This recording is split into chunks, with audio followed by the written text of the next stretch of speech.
akan mulai pembelajaran kita. Sebelum kita mulai pembelajaran, kita cek dulu kehadiran adik-adik sekalian. Ada teman-teman yang tidak hadir? Iya, Pak. Ada berapa orang yang tidak hadir? Pak. Siapa saja? Gregorius Palabaya. Gregorius Palabaya, siapa lagi? Robertus, siapa lagi? Sebelum kita mulai pembelajaran, sini saya ada siapkan beberapa peralatan dari. Pernah melihat ini ada di bengkel? Pernah. Hari ini kita mau belajar tentang bagaimana kita mengetahui ukuran dari kunci ini, baik itu kunci pas maupun kunci.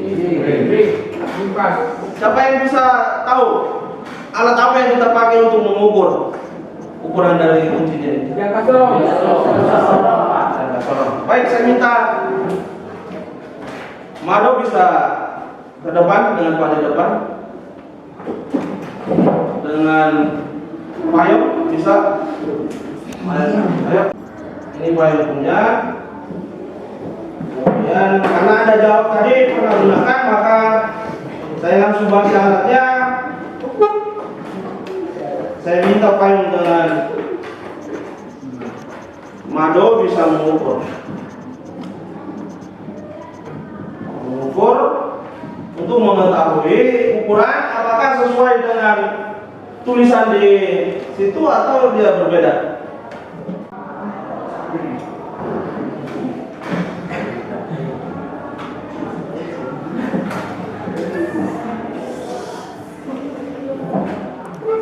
Mado?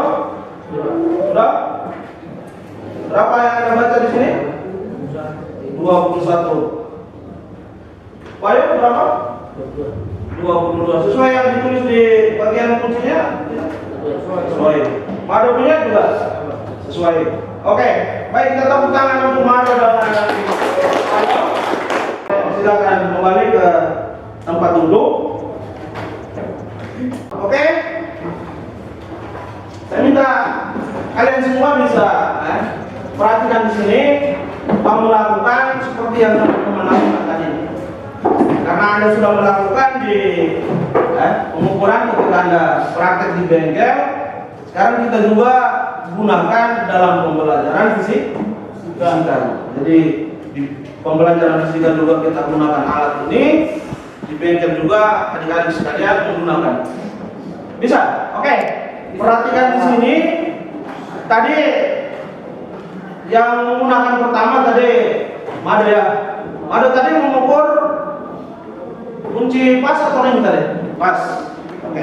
Yang ini. Oke. Baik. Maka cara menggunakan yang benar, perhatikan di sini. Cara menggunakan yang benar, adik-adik bisa perhatikan di sini sehingga nanti sebentar dalam diskusi Pak tidak bisa mengulangi lagi. Anda sudah lihat, maka sebentar kita langsung diskusi bersama beberapa kegiatan yang kita lakukan di dalam kelompok nanti. Oke, perhatikan di sini. Yang benda mau kita ukur, kita pegangnya di tangan kiri. Ya, kalau kita tidak, kalau orang tidak kan pasti memegang benda yang diukur adalah di tangan kiri. Tapi kalau Pak tidak, maka benda yang mau kita ukur itu Pak pegang di tangan kiri. Sedangkan alat Pak pegang di tangan kanan. Oke. Karena tadi kita mengukur kunci ring, maka yang kita ukur itu adalah diameter bagian dalam. Diameter bagian dalam. Oke. Maka setelah kuncinya itu kunci ring ini saya pegang, kemudian saya masukkan. Ini saya longgarkan dulu skrup ini, skrup pengancing ini, nanti sebentar kita bisa mengidentifikasikan. Saya lepaskan, kemudian saya masukkan di dalam. Saya pegang yang ini, rang geser ini. Untuk menggeserkan rangnya ini ada sebuah titik di sini, skrup lagi di sini di bagian bawah. Sudah lihat ya? Kemudian saya masukkan ke dalam kunci ring sesuai dengan ukuran kunci ring. Kemudian saya akan mengunci saya akan mengunci pada skrunya. Sudah? Setelah saya kunci, sudah? Setelah saya kunci, maka saya bisa lepaskan objek yang saya ukur ini. Artinya rang ini tidak bergeser. Sudah, karena saya di sini skrunya saya sudah mengunci. Setelah itu baru saya membaca. Alat ini ketika kita membaca, maka mata itu harus tegak lurus terhadap jangka di mana adalah tegak lurus terhadap skala yang kita baca. Jadi tidak bisa kita baca dari samping, tetapi mata itu harus tegak lurus terhadap skala pada jangka. Tadi informasi yang disampaikan oleh Mado tadi adalah nilainya berapa tadi? 21.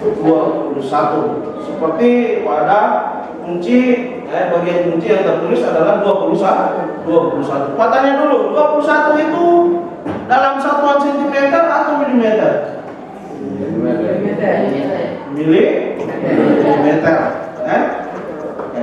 Dalam satuan milimeter. Tetapi nanti sebentar dalam menyatakan hasil kita bisa juga menyatakan dalam hasil dalam satuannya adalah sentimeter. Maka apa yang kita lakukan? Kita melakukan apa? Konversi. Kita melakukan konversi. Kita mengalihkan dari milimeter ke sentimeter. Oke, baik. Jadi itu cara kita menggunakan jangka sorong yang benar seperti yang Pak lakukan ini. Teman-teman di kelompok masing-masing sudah bisa lihat ya? Bisa dong? Bisa Pak. Baik. Sekarang kalian saya sudah bagi di dalam kelompok. Karena hari ini ada 4 teman yang tidak hadir, saya sudah membagi dalam 4 kelompok. 4 kelompok ya? 4 kelompok. Jadi satu kelompok adalah 4 orang. Masing-masing di kelompok bisa arahkan perhatian di layar apa yang kita tampilkan. Jadi seperti yang kami sampaikan tadi, kita belajar tentang jangka sorong. Capaian pembelajaran kita hari ini adalah peserta didik dapat menjelaskan pengukuran sifat fisik dan sifat kimia. Jadi kalau kita menggunakan alat ukur jangka sorong, maka sifat fisika yang kita gunakan. Oke? Kemudian tujuan dari pembelajaran kita yang pertama, setelah berdiskusi dan menggali informasi, peserta didik dapat mengidentifikasi fungsi dari jangka sorong dengan baik. Itu tujuan kita hari ini. Jadi tadi ketika Pak minta Mado dengan payung ke depan, saya tanya tadi, Pak tanya tadi pernah gunakan, maka Pak juga tidak menjelaskan terlalu banyak, memberikan kesempatan untuk mereka langsung menggunakan alat ukur. Tetapi seharusnya yang pertama itu kita perlu menggali dulu informasi berkaitan dengan identifikasi fungsi dari bagian-bagian jangka sorong. Oke, kemudian tujuan yang kedua, dalam berdiskusi kita perlu hal yang kedua yang perlu kita diskusi dalam kelompok, yaitu menggali informasi tentang bagaimana cara menentukan NST dari jangka sorong. Siapa tahu NST itu? NST itu panjangnya apa? Nilai skala terkecil, nilai skala yang paling kecil. Tadi Pak Gunung sempat tanya ke Payung dengan Mado karena mereka sudah pernah menggunakan, sehingga tadi mereka melaporkan hasil ukur. Hasil ukurnya. Kemudian yang kedua, yang ketiga, itu kita akan berdiskusi dan menentukan ketelitian dari jangka sorong. Oke, kita akan menentukan ketelitian dari jangka sorong. Jadi 3 tujuan ini yang perlu kita sama-sama berdiskusi dalam kelompok, untuk menentukan, untuk berdiskusi berkaitan dengan 3 tujuan ini. Kemudian dalam kelompok diskusi, Pak akan mengambil nilai tentang bagaimana adik-adik itu bekerja dalam kelompok, berdiskusi dengan teman di dalam kelompok. Itu Pak akan menilai semua, Pak akan menilai semua dari kelompok ke kelompok. Anda akan memperoleh nilai secara individu, tetapi tidak terlepas dari Anda bekerja sama dalam kelompok. Setelah kita berdiskusi dalam kelompok, kita akan menyampaikan hasil diskusi, menyampaikan hasil diskusi. Sudah, kita akan menyampaikan hasil diskusi. Kemudian setelah menyampaikan hasil diskusi, kita bersama-sama menyimpulkan apa yang kita pelajari hari ini sesuai dengan tujuan kita. Tujuan yang pertama, tujuan yang kedua, dengan tujuan yang ketiga. Kita sudah bisa menguasai bagian-bagian dari jangka sorong atau belum? Kita sudah bisa mengetahui nilai skala terkecil dari jangka sorong yang baik dan benar itu sudah atau belum? Dan yang berikut terakhir kita mengetahui Oke, saya pikir itu tujuan pembelajaran kita hari ini. Ayo adik-adik semua kita lihat kembali ke LKPD yang telah sudah bagikan di kelompok. Kemudian buku teks juga bisa adik-adik buka di bagian tentang jangka sorong. Sudah menemukan buku teks halaman berapa? 57. Oke. Kita fokus di jangka sorong. Kemudian adik-adik dalam kelompok bisa melihat ada 3 kegiatan yang saya tampilkan di LKPD adik-adik. Yang Pak tampilkan dalam LKPD adik-adik ada 3 kegiatan. Kegiatan yang pertama itu adik-adik mengamati jangka sorong. Nanti Pak akan bagikan jangka sorong satu-satu di masing-masing kelompok. Setelah itu adik-adik bisa melihat di situ rujukannya pada gambar di situ bagian-bagiannya. Bagian 1 itu adik-adik mengidentifikasi. Itu apa? Bagian itu namanya apa? Bagian skala. Bagian dari jangka sorong itu namanya apa? Nanti adik-adik isi di tabel. Sudah. Kemudian kegiatan yang kedua itu juga nanti adik-adik lihat di bagian-bagian jangka sorong itu, tetapi di fokusnya di skala. Nanti adik-adik bisa lihat di mana aja, pelajari di mana aja dan buku teks bagian-bagian skala pada jangka sorong itu apa saja. Nanti dari situ maka adik-adik bisa mengisi tabel, tabel yang disajikan di kegiatan yang kedua. Kemudian di kegiatan yang ketiga sudah bisa lihat? Ya, di LKPD masing-masing kelompok ya di LKPD. Kegiatan yang ketiga itu ada 2 permasalahan Pak tampilkan di situ. Adik-adik bisa menyimak, mengamati 2 masalah itu, kemudian bisa menyelesaikan 2 masalah itu sesuai dengan langkah-langkah kerja yang Pak sudah tampilkan di LKPD ini. Jadi ada 3 kegiatan ya. Ada 3 kegiatan. Adik-adik bisa diskusi dalam kelompok, bisa buka di buku teks, bisa ada teman yang buka di bahan ajar yang Pak bagikan itu, kemudian Anda berdiskusi menemukan jawaban-jawaban yang tepat dari LKPD yang Pak sudah siapkan ini. Pertanyaan-pertanyaan berupa pertanyaan-pertanyaan adik-adik bisa langsung mengisi di LKPD. Waktu kerja kita kurang lebih 20 menit di kelompok kita. Setelah itu baru kita presentasikan. Bisa ya? Pak berharap semua kelompok bisa menampilkan pekerjaannya. Nanti Pak bantu bisa sebentar kita sama-sama mengikuti presentasinya. Karena pada saat presentasi Pak juga memberikan penilaian terhadap adik-adik. Bisa? Pak. Bisa. Ayo.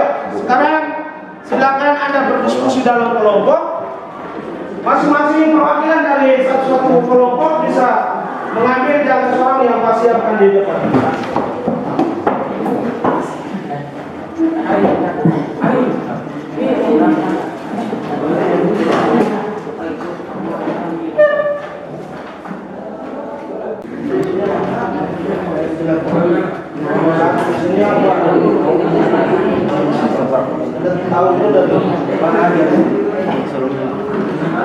Sudah kelompok Ananias mereka sudah? Tidak. Kelompok 1 Andreas sudah?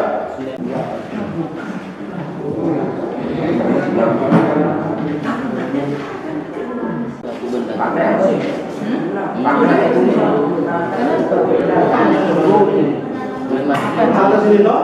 Tidak apa-apa. Di bawah ya? Kecil-kecil. Dia di situ. Fungsinya dalam. Tetap satunya geser kan? Dan fungsinya kan sama dong? Iya dong? Fungsinya sama. Jangan bingung dengan fungsinya di situ.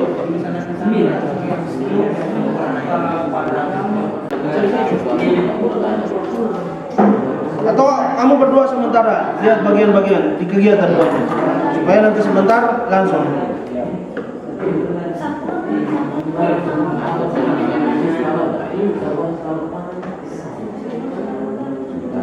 Rendah skalanya berapa dari berapa?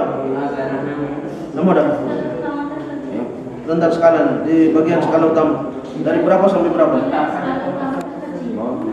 Mana skala utamanya? Oke.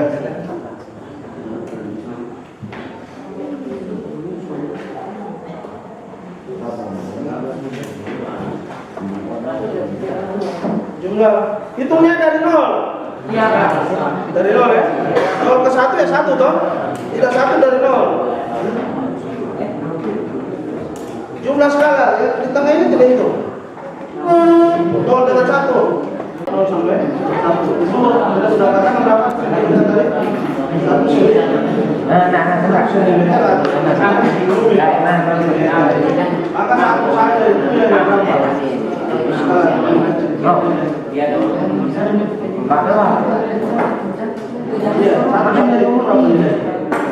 Sehingga sampai 10 nilainya 10. Oke, saya persilakan kelompok 1. Berempat ya? Berempat bisa maju di depan untuk menyampaikan hasil diskusinya. Bahwa dalam pekerjaan bisa. Yang pertama mengenai bagian-bagian jangka sorong. Nomor 1, rahang tetap bawah berfungsi untuk mengukur diameter luar suatu benda. Yang kedua, rahang sorong bawah mengukur diameter luar suatu benda. Yang ketiga, rahang tetap atas berfungsi untuk mengukur dalam suatu benda. Yang kelima, tombol kunci berfungsi untuk mengancing jangka sorong pada saat digunakan. Yang keempat, skala Nonius berfungsi untuk menunjukkan akurasi pengukuran. Yang ketujuh, skala utama berfungsi untuk menunjukkan angka ukuran pasti. Yang kedelapan, tangkai ukuran ke dalam berfungsi untuk mengukur kedalaman suatu benda. Yang kesembilan, skrup jempol berfungsi untuk menggeser rahang geser atas dan rahang geser bawah. Oke, lanjut di kegiatan 2. Menyampaikan hasil kegiatan 2. Kegiatan yang kedua, data yang diambil. Yang pertama, jumlah rentang skala utama. Hasil diskusi yang kami peroleh adalah 20 cm. Nomor 2, skala utama. Hasil yang kami dapat adalah sentimeter. Yang ketiga, nilai skala utama terkecil. Hasil diskusi yang diperoleh 0,1 cm. Yang keempat, jumlah rentang skala Nonius. Hasil yang diperoleh 20 mm. Yang kelima, skala terkecil atau penelitian jangka sorong. Hasil yang didapat sama dengan 1 mm atau 0,1 cm. Yang keenam, ketidakpastian jangka sorong. Hasil yang didapat sama dengan setengah dikali dengan 0,1 cm. Yang ketujuh, hasil pengukuran tunggal jangka sorong sama dengan X plus minus dikali X. Kegiatan yang ketiga, tentukan hasil pengukuran dari jangka sorong berikut. Diketahui yang pertama skala utama sama dengan 1,2 cm. Yang kedua skala nonius sama dengan 5 cm. Yang ketiga nilai skala terkecil sama dengan 0,01 cm. Berdasarkan data tersebut, maka hasil pengukurannya yang diperoleh adalah skala utama dijumlahkan dengan skala nonius dikalikan dengan nilai skala terkecil pada jangka sorong sama dengan 1,2 ditambah 5 kali 0,5 cm sama dengan 1,2 ditambah 0,025. Hasil yang didapat adalah 1,225 cm. Oke, kami memberikan kesempatan kepada kelompok 3 untuk membacakan. Tiga bagian jangka sorong. Di kegiatan 2. Ketidakpastian jangka sorong. Sama atau ada sama? Coba dibaca supaya kelompok 1 bisa. Delta X sama dengan berapa? 1/2 dari skala terkecil. ya skala terkecil. Di kelompok 2 punya tadi dari jangka sorong. Kalau bagi tadi skala terkecilnya berapa? Nilai skala terkecil jangka sorongnya berapa? 0,05 ini ya. Benar ya? Sama tidak Fernandes? Tidak sama, Pak. Tidak sama? Ya. Fernandes mereka punya tadi berapa? 1 mm atau sama dengan 0,1 cm. Oke, baik. Terima kasih untuk kelompok 3. Kelompok 3 ya? Ya, Pak. Kelompok 3 menanggapi apa yang disampaikan dari kelompok 1. Kelompok 1 punya tadi skala terkecil, nilai skala terkecil dari jangka sorong yang diamati tadi seharusnya sama dengan kelompok 3. Berarti nilainya adalah 0,05 mm atau sama dengan 0,005 cm. Oke, terima kasih untuk kelompok 3. Oke, ada lagi kelompok 2 ada tanggapan untuk kelompok 3? Pas, Pak. Pas. Oke. Kita beri tepuk tangan untuk kelompok 1 yang sudah.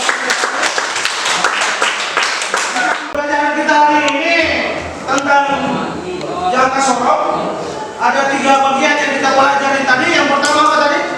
Bagian-bagian jangka sorong. Iya, kita mengidentifikasikan bagian-bagian dari jangka sorong. Apa saja? Coba. Sebutkan dulu.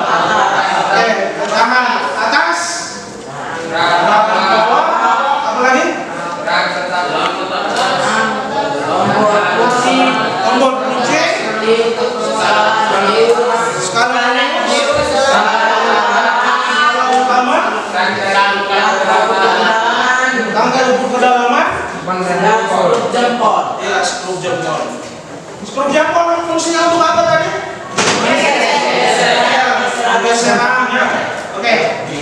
Sedangkan yang lain sudah Anda presentasikan tadi. Untuk bagian kedua, kegiatan yang kedua, itu kita menentukan apa tadi? Nilai skala terkecil. Nilai skala terkecil. Ada 2 jangka sorong yang kita miliki tadi. Ya dong, ada 2 jangka sorong. Kelompok 1 sampai 3 tadi itu mengamati jangka sorong dengan ketelitiannya berapa tadi? Nilai skala terkecilnya berapa? 0,0 cm. yang tadi diperbaiki tadi di kelompok 3 0,05 mm atau 0,005 cm. Kenapa? Karena memiliki 20 nunius. Panjangnya skala nunius itu adalah 20. Sehingga untuk mendapatkan nilai skala terkecilnya kita peroleh dari mana tadi? 100. Nilai skala terkecil pada skala utama itu 1 dong. 1 dibagi dengan 20. Kalau kita menggunakan 1 mm, maka 1 mm dibagi 20 nilainya berapa? 0,05